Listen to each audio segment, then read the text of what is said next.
Hello student, welcome to my channel free medical education. आज का मेरा मेडिकल शॉर्ट है सीलियक डिजीज। इसमें हम सीलियक डिजीज की डेफिनेशन, पैथोफिजियोलॉजी, क्लिनिकल मैनिफेस्टेशंस, उसकी एटियोलॉजी, रिस्क फैक्टर्स, ट्रीटमेंट के रिगार्डिंग, जो कॉम्प्लिकेशन के रिगार्डिंग डिस्कस करेंगे। तो फर्स्टली है definition, it is a digestive problem. Firstly क्या है कि जे एक डाइजेस्टिव सिस्टम की प्रॉब्लम है, मींस की जे पेट की प्रॉब्लम है, पेट की बीमारी है। दूसरा, it is a auto immune disorder.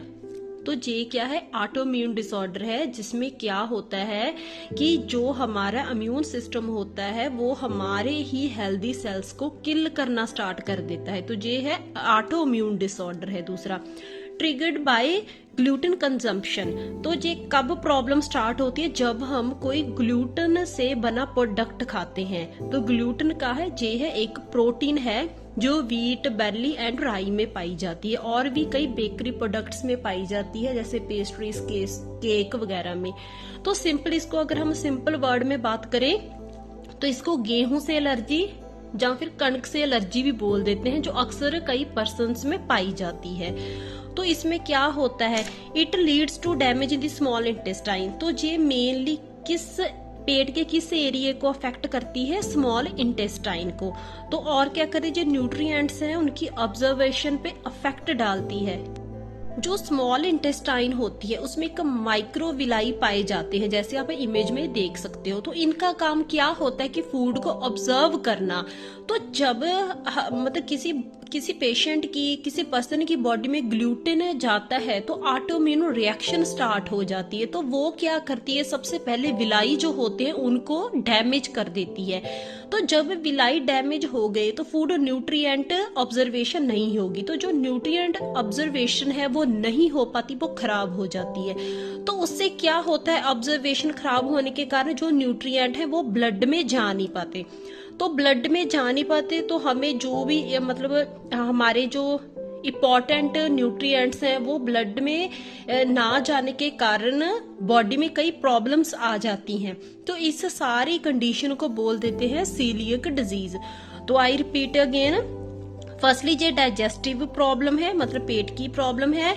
दूसरा जो ऑटो इम्यून डिसऑर्डर है, मतलब इसमें हमारा इम्यून सिस्टम हमारी ही बॉडी के हेल्दी सेल्स को किल करता है। तो ये कब स्टार्ट होती है, जब किसी के अंदर ग्लूटेन प्रोटीन जाती है तब ये प्रॉब्लम स्टार्ट होती है, तब इम्यून रिएक्शन है वो स्टार्ट हो जाती है। तो दूसरा क्या है, ये किस एरिया को अफेक्ट करती है, ये स्मॉल इंटेस्टाइन जो पेट का एरिया है उसे अफेक्ट करती है। Etiology and risk factors. तो इसमें हम बात करेंगे कि क्या वजह है, क्या फैक्टर्स हैं जो सीलियक डिजीज को किसी पर्सन के अंदर पैदा करते हैं, कोई पर्सन कैसे इस डिजीज से सफर करता है, उसको कैसे होती है। तो फर्स्ट है जेनेटिक प्री डिस्पोजिशन। इसमें आगे की कई ऐसे जीन्स होते हैं जिनकी वजह से कोई पर्सन इससे सफर करता है, जैसे कि HLDQ2 एंड HLDQ8। ये दोनों जीन्स हैं वो रिस्पॉन्सिबल है सीलियक डिजीज के लिए। तो फिर आ गया इन्वायरमेंटल फैक्टर्स। तो मींस ग्लूटेन एक्सपोजर, मींस अगर कोई पर्सन ग्लूटेन डाइट लेता है तो वो उसके एक्सपोजर में आ जाता है, तो उससे ये प्रॉब्लम और बढ़ जाती है। फिर आ गया फैमिली हिस्ट्री। फैमिली हिस्ट्री का मतलब आ गया कि अगर हमारे किसी पास्ट कोई फैमिली मेंबर है, हमारी जो जनरेशन है उसमें किसी को सीलियक डिजीज थी, तो काफी चांसेस होते हैं जे आगे मूव ऑन हो जाती है, आगे जो फ्यूचर न्यू जनरेशन है उसमें पाई जाती है। तो बहुत सारे चांसेस होते हैं कि कई पेशेंट्स की हिस्ट्री होती है कि मेरे कोई ग्रैंडफादर को था, मेरी ग्रैंड मदर को थी ये प्रॉब्लम, तो अब वो उनकी जनरेशन में आ गई। फिर आ गया, तो नेक्स्ट आ गया pathophysiology. Ingested the gluten triggers an immune response in the small intestine। जैसे हमने पहले भी बात की है कि ये एक पेट की बीमारी है, पेट के किसी हिस्से की, जैसे कि आ गया स्मॉल इंटेस्टाइन की ये प्रॉब्लम है।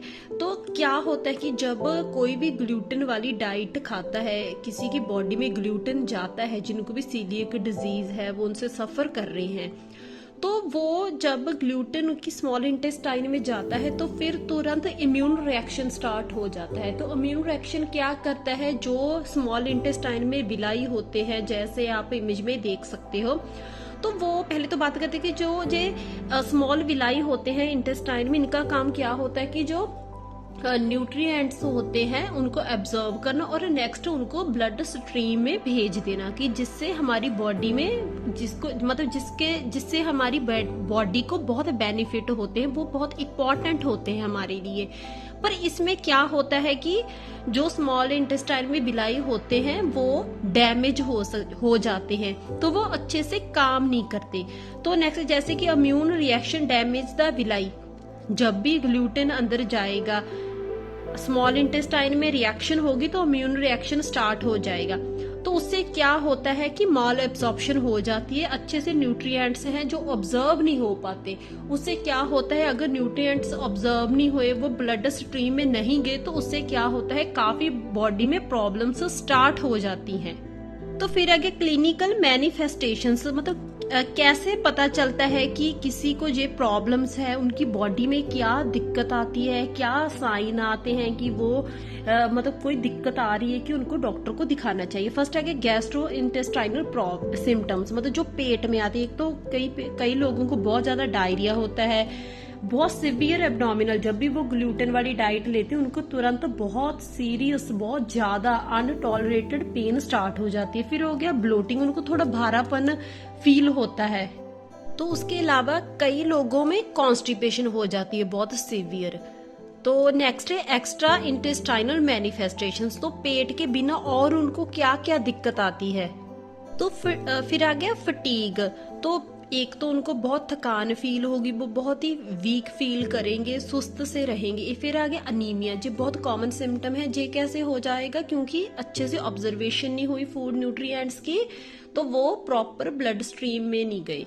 तो फिर आ गया डर्मेटाइटिस हर्पिटिफॉर्मिस, ये मतलब इकट्ठा है, ये एक स्किन प्रॉब्लम है जिसमें क्या होता है स्किन की इन्फ्लामेशन हो जाती है। जब भी वो ग्लूटेन से बनी चीज खाएंगे उनके तुरंत बॉडी पे रिएक्शन भी होगा। उनमें स्किन है, जैसे आप इमेज में देख सकते हो, बॉडी में ब्लिस्टर बन जाएंगे, थोड़े बम्प से बन जाएंगे। फिर आ गया ऑस्टियोपोरोसिस, मतलब इसमें क्या होता है, ये बोन की प्रॉब्लम, इसमें जो बोन की क्वालिटी होती है उनमें मतलब जैसे कि अच्छी नहीं रहेगी, बोन है जो वीक हो जाती है। फिर आ गया failure to thrive in childrens, मतलब अगर किसी को ये प्रॉब्लम बचपन में डिटेक्ट होगी तो वो जो बच्चे होते हैं वो अच्छे से उनकी बॉडी की ग्रोथ नहीं हो पाती, वो जैसे नॉर्मल ग्रोथ है बॉडी की वैसे नहीं होगी, वो हम वीक दिखाई देंगे हमें। तो नेक्स्ट आ गया डायग्नोस्टिक टेस्ट। तो डायग्नोस्टिक टेस्ट में क्या होगा कि हम कंफर्म करेंगे कि इस पेशेंट को सीलिक डिजीज है, इसकी बॉडी में ग्लूटेन से एलर्जी है। तो क्या टेस्ट होंगे उस पर्सन के कंफर्म करने के लिए कि हाँ ये पर्सन सीलिक डिजीज से सफर कर रहा है। फर्स्ट आ गया सीरोलॉजिकल टेस्ट, मींस इसमें ब्लड का टेस्ट किया जाता है जिसमें के transglutaminase antibody and anti endomysial antibodies, ये दोनों एंटीबॉडीज चेक की जाती हैं ब्लड टेस्ट में। तो इसमें ये एंटीबॉडीज जिनको भी सीलियक डिजीज है वो एंटीबॉडीज, ये दोनों एंटीबॉडीज उस पर्सन की बॉडी में पाई जाएगी ब्लड में। ये क्यों बन जाती हैं, क्योंकि जब भी हम किसी पेशेंट को सीलियक डिजीज है, ग्लूटेन से एलर्जी है, जब भी वो ग्लूटेन उसकी बॉडी में जाएगा तो जो इम्यून सिस्टम होता है उसकी रिएक्शन स्टार्ट हो जाएगी। वो क्या करेगा, ग्लूटेन को डाइजेस्ट करने की बजाय उसको वो फॉरेन पार्टिकल समझ लेगा कि जे कोई मतलब बॉडी में कोई बाहर से कोई प्रॉब्लम करने आई है ये चीज, तो वो उसके अगेंस्ट एंटीबॉडीज बना देगा। तो इससे क्या होता है, वो ग्लूटेन को डाइजेस्ट करने की बजाय उससे रिएक्शन स्टार्ट कर देता है, तो वो ये दोनों एंटीबॉडीज बन जाती हैं बॉडी में।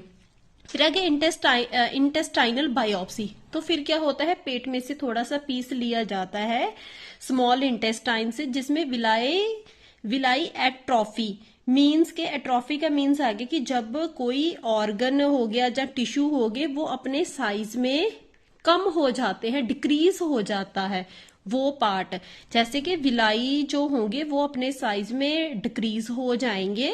तो इसमें विलाई की मतलब साइज चेक किया जाता है। तो और क्या होता है, जो इंट्रा एपिथियल लिम्फोसाइट्स हैं वो इंक्रीज हो जाएंगे बॉडी में। फिर आ गया जेनेटिक टेस्टिंग, तो जेनेटिक टेस्टिंग में क्या होगा, HLA-DQ2 एंड HLA-DQ8 जो जीन्स है ये दोनों चेक किए जाते हैं। फिर आ गया मेडिकल मैनेजमेंट। तो वैसे अगर हम डायरेक्ट बात करेंगे तो इसकी कोई मेडिसिन नहीं होती, इसका कोई भी परमानेंट इलाज नहीं होता है। इसकी मतलब मतलब इस प्रॉब्लम से अगर हमने मतलब जो भी पेशेंट को, किसी पर्सन को ये सारी दिक्कत आती है तो उसका एक ही इलाज है, ग्लूटेन फ्री डाइट। बस वो जो ग्लूटेन से बने प्रोडक्ट होते हैं, जो डाइट है होती है, उसको उसने अवॉइड करना है लाइफ टाइम के लिए। तो एग्जैक्टली इसकी कोई टैबलेट, कोई मेडिसिन, कोई इंजेक्शन, कोई स्पेसिफिक ट्रीटमेंट नहीं होता। तो फर्स्ट है ग्लूटेन फ्री डाइट। जो भी डाइट है वो उसने ग्लूटेन फ्री लेनी है, जैसे कि वीट, गेहूं का आटा वगैरह जो उससे बने प्रोडक्ट है वो अवॉइड करने हैं। फिर आ गया न्यूट्रिशनल सपोर्ट।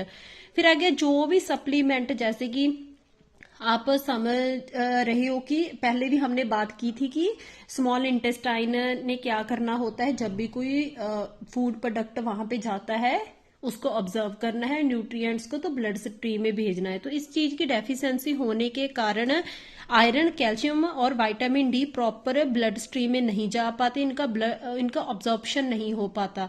तो ये हमने पेशेंट को सप्लीमेंट देने हैं कि वो डेली इसको 1 या 2 टैबलेट्स लें। फिर आ गया मॉनिटरिंग, रेगुलर फॉलोअप। फिर आ गया कि हमने टाइम टू टाइम डॉक्टर को दिखाना है और ज्यादा मतलब जितना हो सके हमने ग्लूटेन फ्री डाइट है वो ही लेनी है, ग्लूटेन को अवॉइड करना है। और अगर कोई प्रॉब्लम और आती है तो जल्दी से जल्दी डॉक्टर को इन्फॉर्म करना है। नेक्स्ट आ गया कॉम्प्लिकेशंस। अगर हम सीलियक डिजीज को टाइम पे डिटेक्ट ना कर पाए, इसका ट्रीटमेंट टाइम पे ना लें, मतलब इसको अगर हमें कोई साइन है हम डॉक्टर को ना दिखाएं तो क्या क्या दिक्कत आती हैं पर्सन को, इससे कॉम्प्लिकेशंस क्या आती हैं। फर्स्ट आ गया न्यूट्रिशनल डेफिशिएंसी। तो पहले हमें पता है कि ये चीज अफेक्ट करती है स्मॉल इंटेस्टाइन को, तो उसकी वजह से क्या होता है, एब्जॉर्प्शन हो नहीं पाती जो मेन न्यूट्रिएंट्स होते हैं। उससे क्या होता है, आयरन की डेफिशिएंसी हो जाती है, एनीमिया आ जाता है, विटामिन डेफिशिएंसी जैसे कि विटामिन डी, B12, फोलेट की कमी आ जाती है बॉडी में। गया ओस्टियोपोरोसिस। तो इससे क्या होता है, कैल्शियम है वो भी नहीं पूरी तरह ऑब्जर्व हो पाता ब्लड स्ट्रीम में, उसकी वजह से क्या होता है, बोन है जो वीक हो जाती हैं। फिर आगे increased risk of other autoimmune disorder. इससे क्या होता है, और भी कई बॉडी में डिजीजेस आ जाती हैं, जैसे कि डायबिटीज टाइप 1 एंड थायराइड की प्रॉब्लम भी आ जाती है बॉडी में। फिर आ गया मैलिग्नेंसीज। तो increase the risk of intestinal lymphoma and small bowel adenocarcinoma. इससे क्या होता है कि कई बार पेट में कैंसर के चांसेस भी आ जाते हैं। तो आज हमने बात की थी सीलियक डिजीज़ की डेफिनेशन के बारे में, risk factor, aetiology, clinical manifestations, आगे pathophysiology, diagnostic test, medical management and complications के बारे में।